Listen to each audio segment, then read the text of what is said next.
പുതിയ യൂട്യൂബ് തുടങ്ങുന്നവരും അതുപോലെ തന്നെ ഇപ്പം നിലവിൽ യൂട്യൂബിലുള്ളവർക്കുമുള്ള ഒരു നല്ലൊരു മെസ്സേജാണ് ഞാനിപ്പോൾ നിങ്ങൾക്ക് തരാൻ ആഗ്രഹിക്കുന്നത്. കാരണം നമ്മൾ യൂട്യൂബിൽ ഒരു വീഡിയോ പോസ്റ്റ് ചെയ്ത് കഴിഞ്ഞാൽ ചില സമയങ്ങളിൽ നമുക്ക് ലക്ഷക്കണക്കിന് വ്യൂസ് ഉണ്ടാവും, സബ്സ്ക്രൈബൊക്കെ ഉണ്ടാവും. ചില നല്ല വീഡിയോകൾ നമ്മൾ ചെയ്താലും ചിലപ്പോൾ ഒരു 200, 250 അതിൻ്റെ മേലെ കയറില്ല. അങ്ങനെ എനിക്കും സംഭവിച്ചിട്ടുണ്ട്. പിന്നെ ഞാൻ അതിനെക്കുറിച്ച് നന്നായിട്ട് പഠിച്ചപ്പോൾ നമ്മൾ എഡിറ്റ് ചെയ്യുന്ന സമയത്ത് നമ്മൾ ശ്രദ്ധിക്കേണ്ട ഒരു കാര്യമുണ്ട്. കാരണം നമ്മൾ ചിലപ്പം സെലക്ട് ഓഡിയൻസ് എന്നുള്ള ഒരു ബട്ടണിലായിരിക്കും നമ്മളത് പോസ്റ്റ് ചെയ്തിട്ടുണ്ടാവും, പബ്ലിക്കിൽ ഇട്ടിട്ടുണ്ടാവില്ല. അപ്പോൾ എന്താ സംഭവിക്കുന്നത് പറഞ്ഞാൽ ആ വീഡിയോ അത്രയധികം നമ്മൾ റീച്ച് ആവില്ല. പലരും ചെയ്യുന്നൊരു അപരാധം.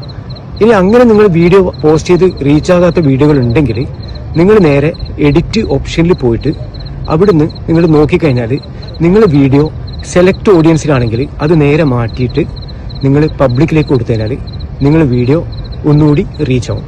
അത് വളരെ നിങ്ങൾ ശ്രദ്ധിക്കേണ്ട ഒരു കാര്യമാണ്. ഈ ഒരു മെസ്സേജ് ഇഷ്ടപ്പെട്ടിട്ടുണ്ടെങ്കിൽ എല്ലാവരിലേക്കും ഷെയർ ചെയ്യുക.